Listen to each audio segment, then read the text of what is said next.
Okay, so we're going to do an example of calculating the slope of a polar curve, or calculating particular points on the curve where the slope is various things. Let's first recall what we're talking about. So, given a polar curve defined by some function r of theta, if we want to consider the slope, I'm going to put in quotation marks dy by dx, because this is a function of theta, absolutely nothing to do with variable x. Then what does this mean? This just means how far up or down we go compared to how far along. And we worked this out previously. So what we did was we let x of theta be r of theta cosine of theta, and y of theta be r of theta sine of theta. And we found that the slope, again quotation marks, was what we got when we considered y of theta prime over x prime of theta. And we can give an explicit formula for that just by differentiating through. There's r prime of theta sine of theta plus r of theta cosine of theta. And then if we differentiate this guy,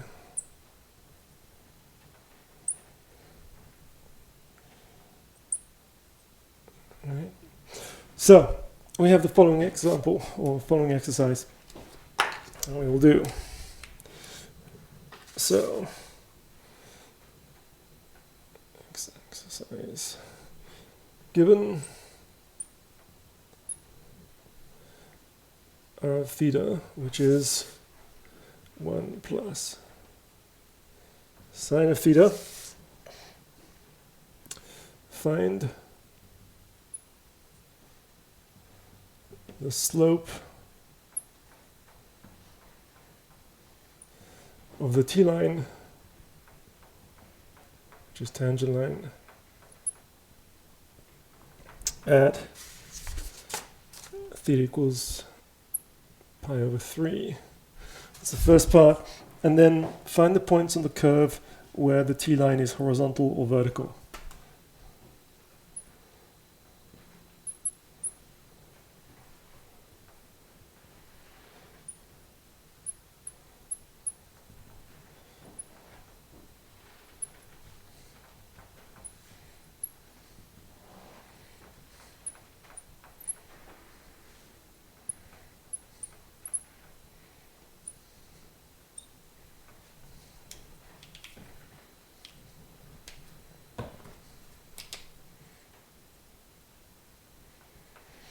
Okay, so we are given our guy right here. We already worked out this guy. So solution. We sketch this guy and it looks something like this. So just to give us some kind of a recap. So it starts off at 1 and it sort of goes up like this to 2. It goes down and then kind of does a loop like this, and does another loop like this, and it's symmetrical, which is not what you see from my picture, but okay, just to give us a rough idea, that's what we have. So the first part should be fairly easy, right? Because we just have to explicitly calculate this slope function here. We have all the necessary pieces, and we just do the calculation, right? So where is our guy? This is our guy right here. So if we differentiate it, we're just going to cosine of theta, right? And so we're just going to put it into this formula. So again, I'm doing quotation marks. And what are we going to have? We're going to have cosine of theta, sine of theta, plus 1 plus sine of theta, cosine of theta. And then we're going to have cosine squared of theta minus 1 plus sine of theta, sine of theta. Guess we clean this up a bit. So let's pull out the cosine from the front of this. 1 plus 2 sine of theta. And we can use this identity that 1 equals sine squared theta plus cosine squared theta. So we're going to replace cosine squared theta with 1 minus sine squared theta. So we're going to have 1, and we're going to have another sine squared theta from this. So we're going to have minus 2 sine squared theta, and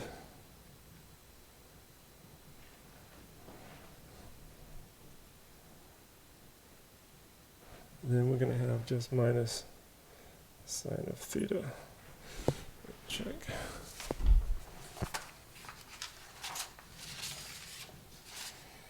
Yep, that's all good. So that is formula right here.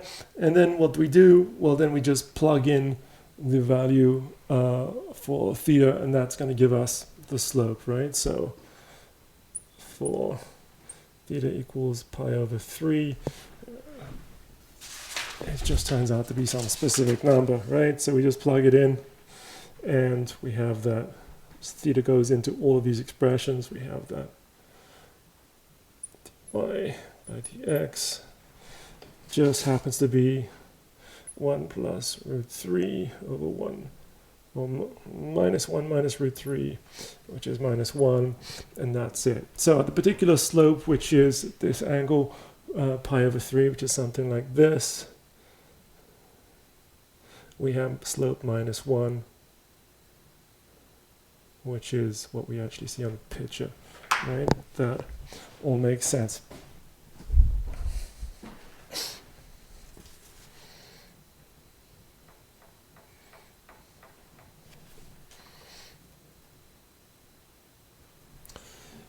Cool, so first part is pretty easy. Okay, second part. We now have to find where this guy has got horizontal or vertical tangents, right? So let's look at this expression. So we have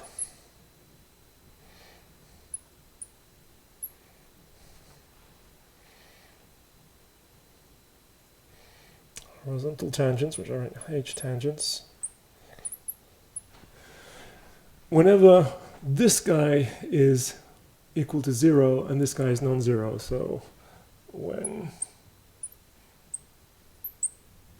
ever y prime of theta equals 0 and x prime of theta is not equal to 0 for sure, then this entire expression is 0, and that's a horizontal tangent, so we're fine with that, right?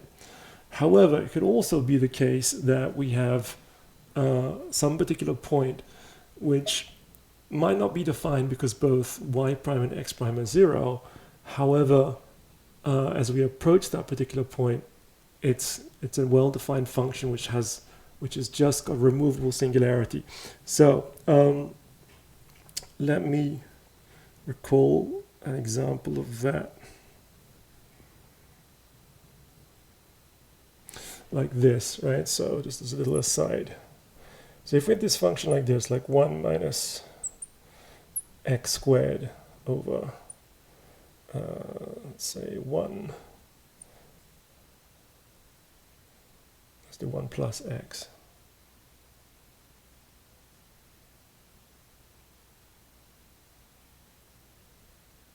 So I want, yeah, because when we expand this out, then we have 1 minus x, 1 plus x, over 1 plus x, which is the same as just 1 minus x, right? So when we put in the value x is, when we put in the value x is minus 1, so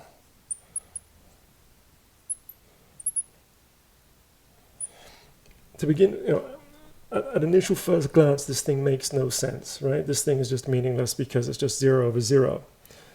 However, when we do this algebraic kind of factorization, which we can do if x is not equal to -1, then we see that actually this function is perfectly nice and it's well defined. Everywhere except x equals -1, it's just equal to this guy. So it is actually, what is this guy? It looks like this. So it is 1 at 0 and it's just going down like this. And at -1, it's equal to 2. So this guy looks like this line except at -1 where it's not defined. So we can indeed reasonably talk about completing this guy, removing this singularity and replacing it with the value just 2, because all we have going on here is that it's not defined, because 0 over 0 is not defined, but it is otherwise a perfectly nice function. So if we look at this thing here, if we have 0 over 0, by itself that's a meaningless thing, but it could be some example like this, where it's simply that it's not defined at that particular point, but it makes sense everywhere else. So morally we can talk about it having a value at -1 because there is an obvious value to give it, right? So we have to consider the case when both of these guys are 0, right? We can't just rule out that possibility. So we have a tangent line wherever this is 0 and this is not 0, but maybe also when they're both equal to 0, if it's something like this. So we'll have to see what happens when we approach this particular value when they're both equal to 0 to see if we can give some meaning to it and whether or not that meaning is actually itself 0 and therefore would have a horizontal tangent. Okay, so I hope that wasn't too confusing. Let me write it as words. So we have a horizontal tangent when this is 0 and this is 0, and maybe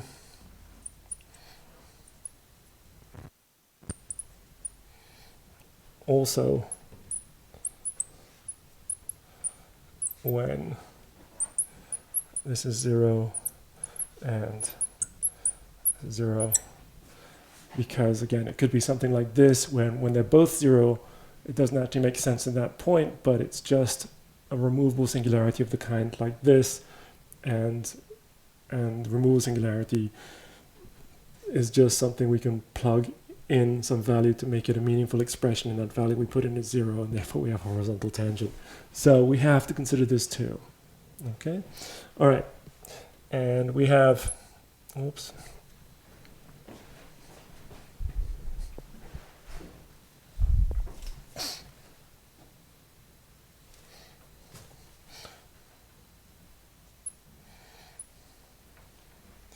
a vertical tangent whenever,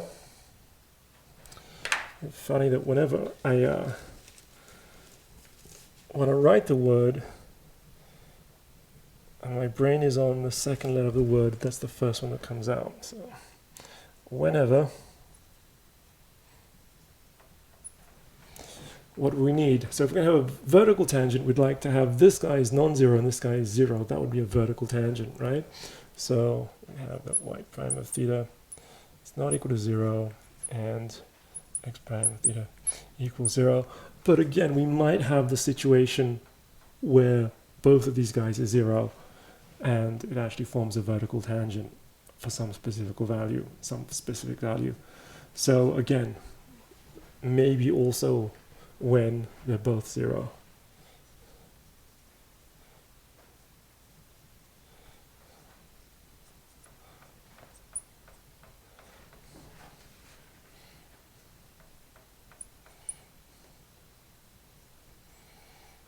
Okay, so our job is to find out when we have that these guys are actually 0, and if we have no common theta where they're both 0, then it's kind of easy. We can just list off all the horizontal and vertical tangents. But if we have some common point where they're both 0, then we're going to have to think a bit more carefully about what's going on there. All right, that's what we'll do after cleaning the board.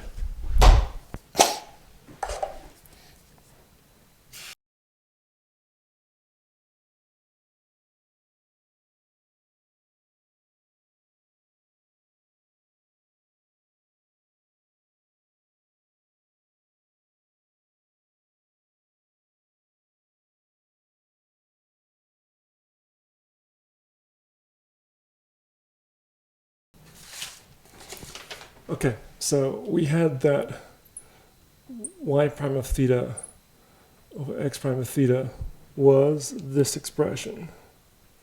Cosine of theta, 1 plus 2 sine of theta over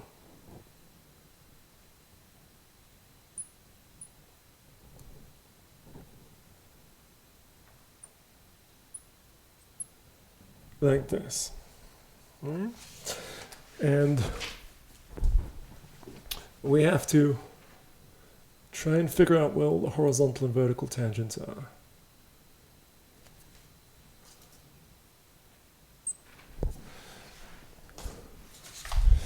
So let's simply list off all the values where these things are 0. So when we want y prime of this to be 0, the only way it's 0 is either cosine is 0 or 1 plus 2 sine theta is 0. We can just list off all those values and they turn out to be this.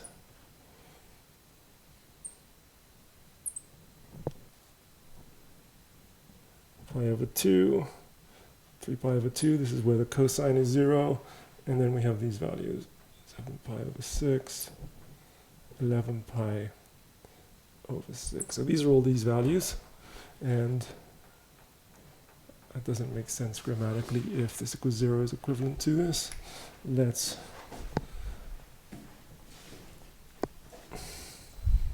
erase the if.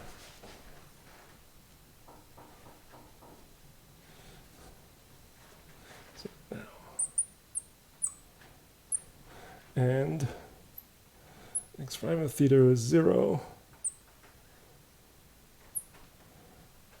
is equivalent to theta is equal to 3 pi over 2, pi over 6, 5 pi over 6. Okay, so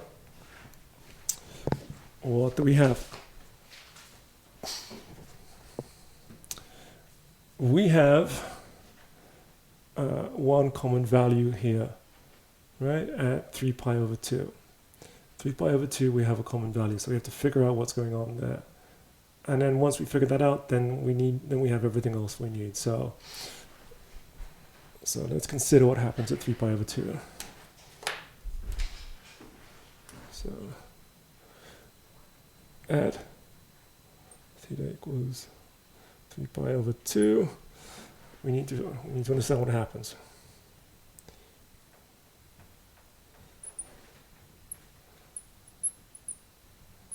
Understand. You have to understand this ratio. Oh, I should be more accurate. We need to understand, because we know it's 0 over 0, so actually it's meaningless. So we need to understand the limit as theta goes to 3 pi over 2 of y prime of theta over x prime of theta. Right? But if we look at this expression over here, let's try and find out what the danger part is. So let's put the graph of sine over here, just remind ourselves. So we go this, and here we are at 3 pi over 2. So we have -1. So this part here is going to be -1, this will be 3, so that's not giving us problems. This guy will be 0, and this guy, the graph of cosine, this will be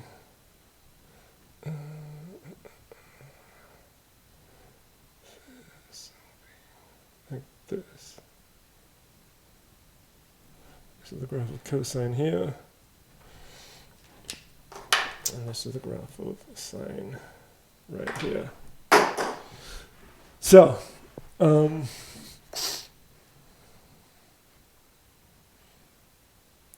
the 0 over 0 part is going to happen with this sine, with this cosine and the 1 plus sine. So we can sort of identify the part we have to be concerned with. Let's straight away like this. So we're going to have this cosine of theta over this 1 plus sine of theta like this. And this other part is relatively innocuous. Then we're going to have this 1 plus 2 sine of theta. And then there's 1 minus 2 sine of theta. And we can basically forget about this part right here because we know that as theta gets closer and closer to 3 pi over 2, this is like minus a third, because again, this gets closer and closer just to minus 1, so it's 1 minus 2, which is minus 1, and it's 1 minus 2 times minus 1, so it's 3. So this is more and more like minus a third. So this part is not doing any weird stuff for us. It's this part that does the weird stuff for us, right? So if we look at this part right here, as we approach, as theta approaches 3 pi over 2, then sine is definitely going to minus 1, right? And cosine is going to 0, but we are going to be, we're going to have obviously a sign change here, right? Because 1 plus sine of theta, for every value, it's either going to be 0 or it's going to be positive, right? Because sine is between minus 1 and 1. So the sine of this part here on the bottom, for any value which is not actually equal to 3 pi over 2, but near it, the sine will be positive. But the sine of the cosine part will change, right? The sine of the cosine part will change as we go from the left to the right, across this singularity. So we will indeed have an issue right here. We'll have an issue right here. This thing will give us some sort of a problem. So what should we do with this guy?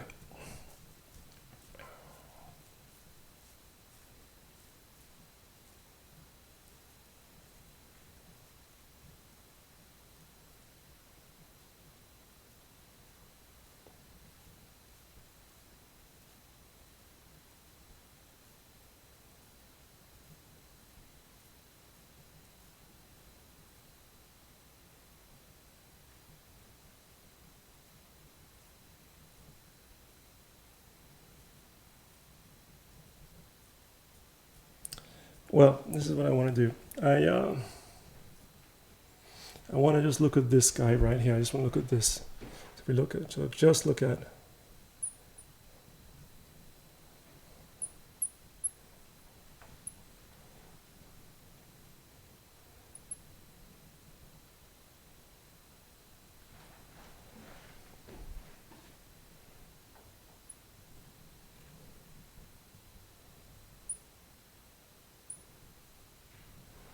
and it's at this current form, it's just 0 over 0, right? So this is the classic kind of thing that we'd want to apply L'Hopital's rule to. So if we apply L'Hopital, what do we see? So by L hop,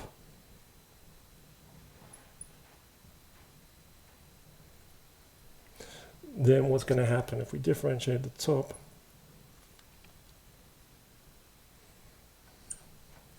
We get minus sine theta, and if we differentiate the bottom, we're going to get cosine of theta. Right, so what's happening there? So this guy here is going to go to 1, and this guy here is going to go to 0, right?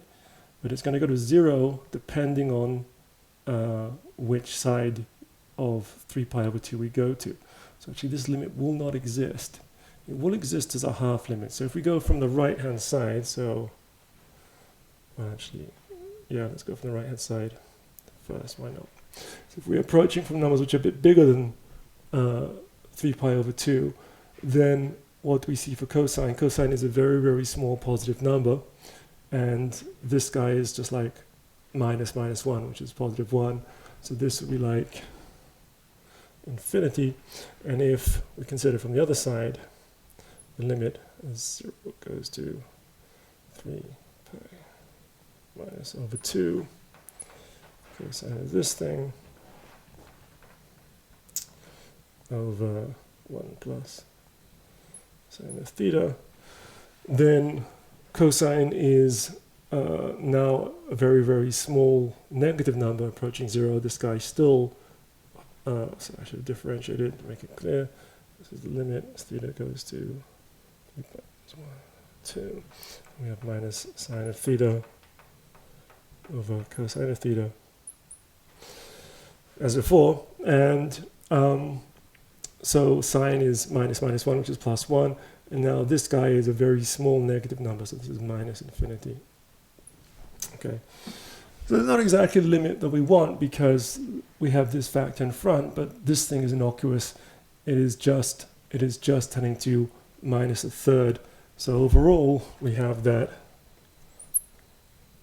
the limit as theta goes to 3 pi over 2 from the right-hand side.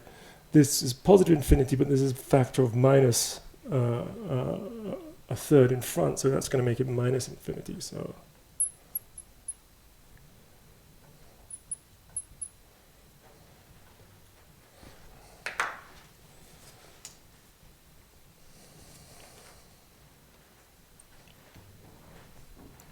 and the limit of this thing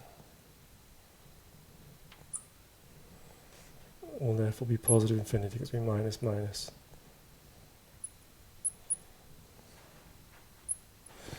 Okay, so this guy definitely doesn't, well, this guy definitely doesn't have a horizontal tangent because we would want the tangent to exist, right? We'd want this thing to actually be infinity for there to be a horizontal tangent, and that's not what we have. We have the limit does not exist. And let us kind of try and put everything together now because we have the complete picture.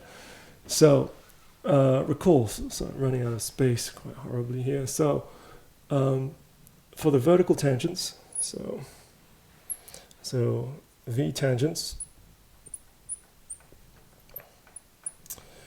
they are where this guy is non-zero and this guy is 0. So this thing we exclude because it's not doing either vertical or horizontal tangent. So it's only going to be where this and this happen. And for these values, this guy is indeed non-zero.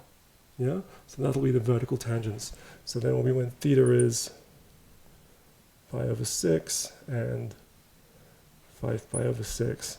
And then the horizontal tangents,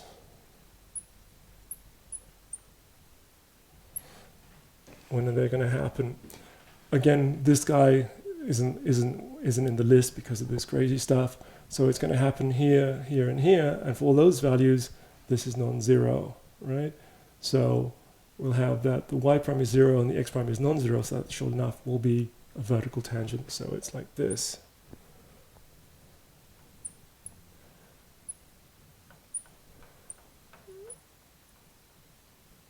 Okay, good. All right, let's try and put this together with what we understand from our picture when we sketched it. So when we sketched it, change colors, we found that it looked something like this, right? Started off at 1, went up to 2, make it just as badly unsymmetrical as I did before, kind of like this. All right, so according to our calculations here, the vertical tangents occur pi over 6 and 5 pi over 6, right? So pi over 6 is like this, and 5 pi over 6 is like pi minus pi over 6, so it's exactly the opposite side. So if this picture was correct, this would be where would you have a vertical tangent. It kind of looks plausible, right? That looks like believable calculation for us. Yeah. The horizontal tangent, pi over 2. Yeah, we believe that too, because this is a horizontal tangent. Let's change colors. So this is indeed a horizontal tangent at pi over 2. Yeah. At 7 pi over 6, so that's a bit bigger than pi. So this is pi, so it's kind of like, yeah, we can just about believe that too. So this should be the angle 7 pi over 6, right? So we go from here to here, should be 7 pi over 6. and that's another horizontal tangent. And 11 pi over 6, which again we believe, because this is like pi over 6 away from, pi over 6 down from pi, and this guy is minus pi over 6 down from 2 pi, so it's exactly on the other side. So that makes sense as well. So that's all consistent. And the stuff that we've learned about 3 pi over 2. So this here is the angle 3 pi over 2, and sure enough, we do have we have something which looks like it might be something like a vertical tangent, but it's really not a vertical tangent because we don't have the limit as we approach this angle being infinity or negative infinity. We have one-sided limits, and that's what we see as we approach 3 pi over 2 from numbers less than 3 pi over 2 going up like this. We should have positive infinity, which we do. We have positive infinity. So this guy is correct. Smiley face fail there. This guy is correct according to our picture. Right? And so as we approach from angles less than 3 pi over 2, then sure enough we're going up, so positive infinity. But as we approach from the other direction,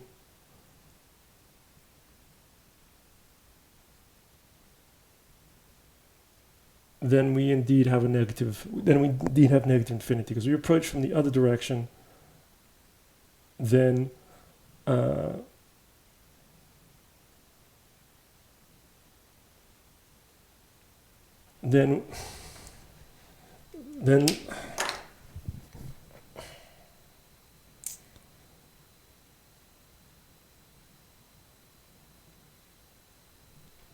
then we're considering, as we approach from the other direction, then we're considering this guy minus this guy as the slope, right?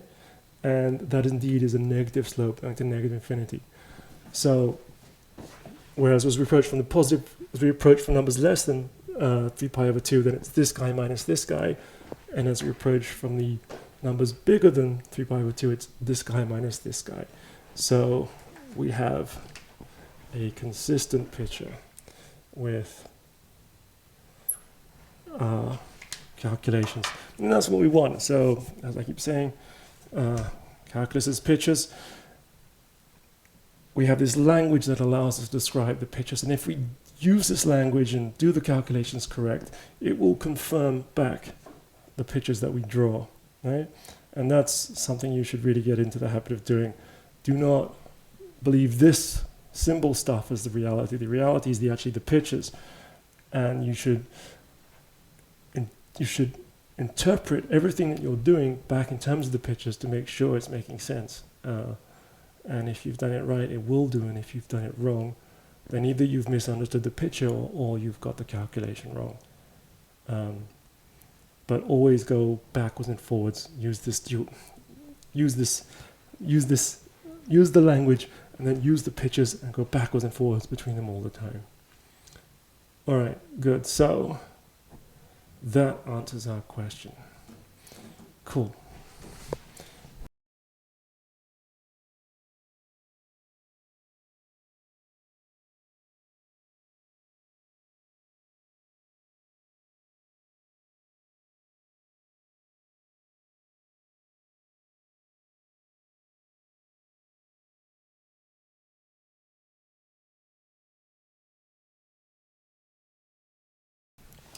Okay, so final thing we need to learn today is about calculating the area underneath a polar curve. So this is a new topic.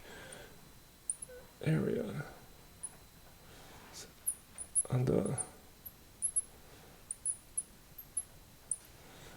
polar curves. Okay, so if we do a warm-up for this, then let's consider the simplest polar curve. So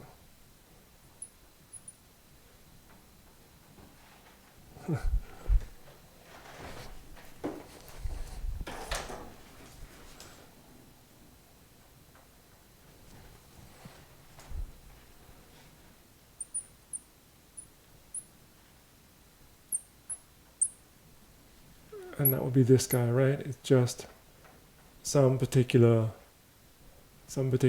radius. So let's call that radius, say, capital R for all theta.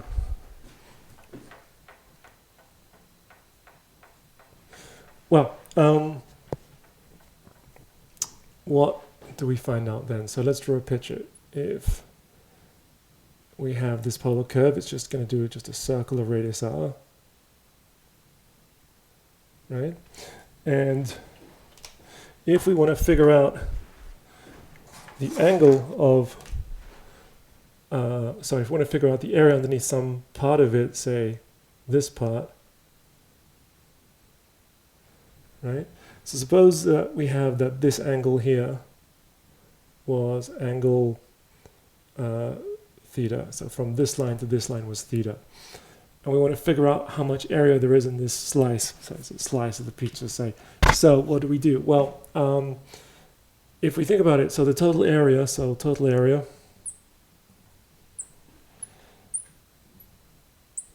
because this thing's got radius capital R. Total area is pi capital R squared, right? And we have 2 pi worth of radians around the circle, right? That's how many angles we have. And so this particular little piece right here, that would be the same area as if we just were from 0 to theta, right? If we just rotated things around so that this line was just on the positive real numbers. So then the total proportion of angles we have contained in this little piece is going to be theta over 2 pi. So this is how much angles we have inside this little piece right here. And this is the total area. Oh, so I've written makes no sense. I'm going to erase that. So total area is this. So area in the slice is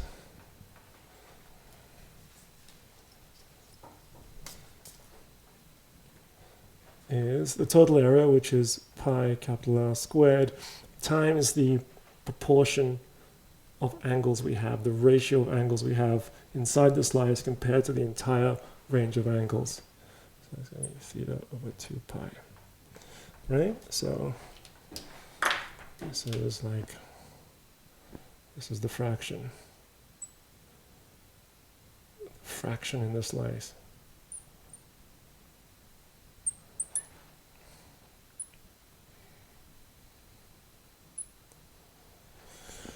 Cool. So that obviously is the same as what happens when we just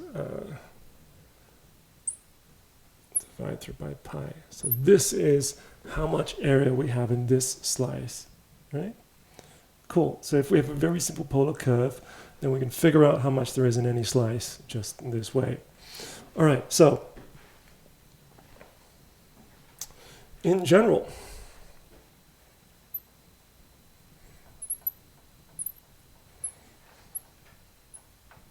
given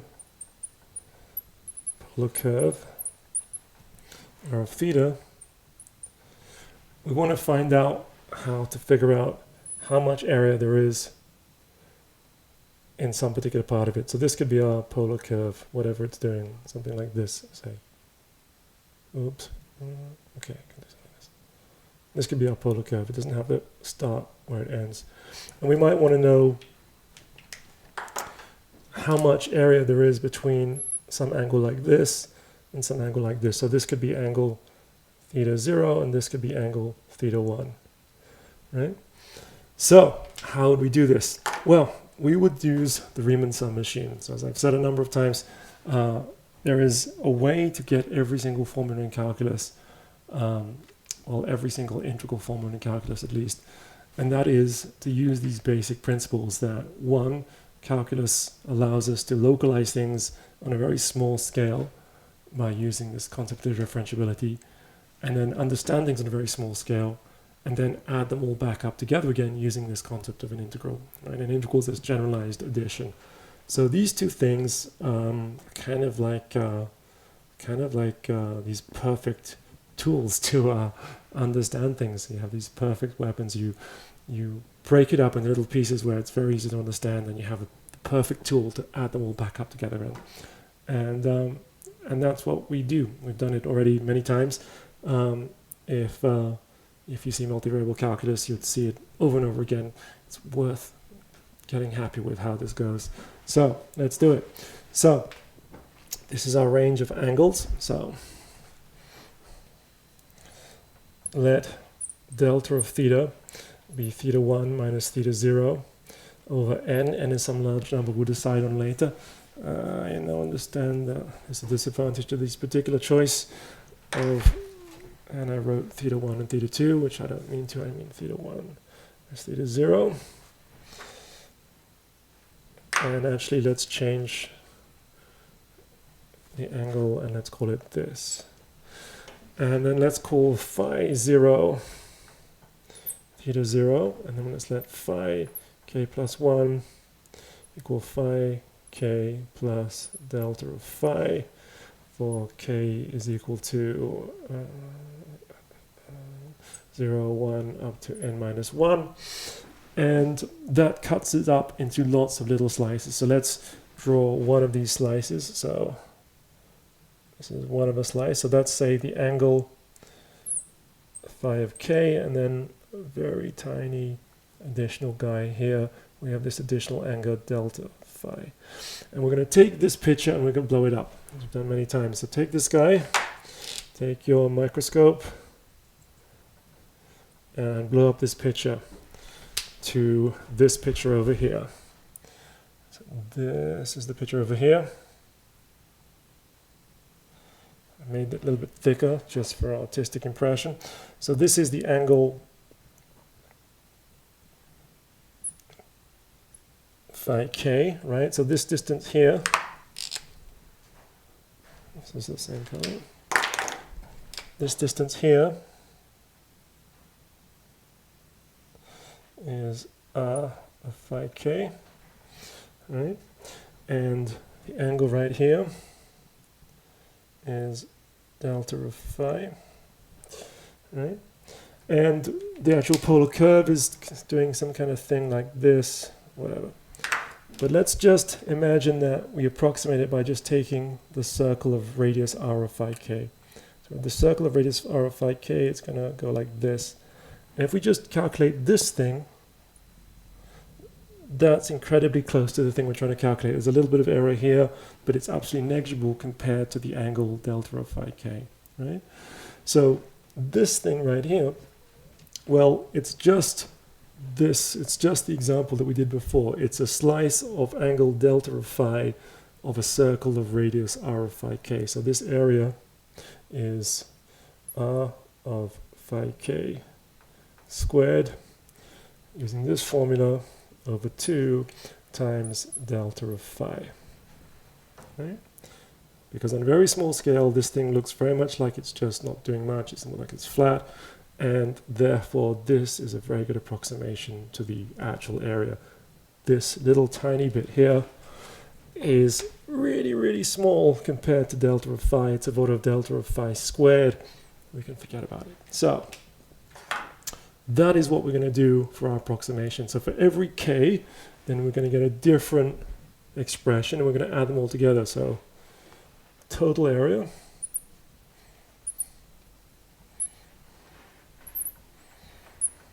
is the sum from k equals 0 to n minus 1 of all of these expressions. R of phi k squared over 2 delta of phi. And this is a completely standard looking Riemann sum, right? You guys at this point should be going, hey, it's Riemann sum. I know what happens now. This thing is going to tend to an integral. So if we put the limit signs over this, so limit as n goes to infinity of this thing is just going to be the integral from the angle theta 0 to the angle theta 1 of phi squared over 2 d phi, and that's it. Easy, right? And notice in particular, if we just have this guy as constant, we recover this formula straight away, which is what we'd expect, right? This more general formula should recover the special case. And with this formula, then we can easily calculate the area underneath whatever slice of a polar curve we want, right? As in all of these cases, the actual calculation integral is something pretty straightforward. It is just knowing the formula, getting the formula right. So as I implore you every time, please draw these pictures for yourself. Convince yourself that this is the reasonable expression. This is the correct thing to give the general area underneath a polar curve over some range of angles. Once you're convinced of this, answering these questions won't be hard, and we'll practice some examples next time. Okay, that's it.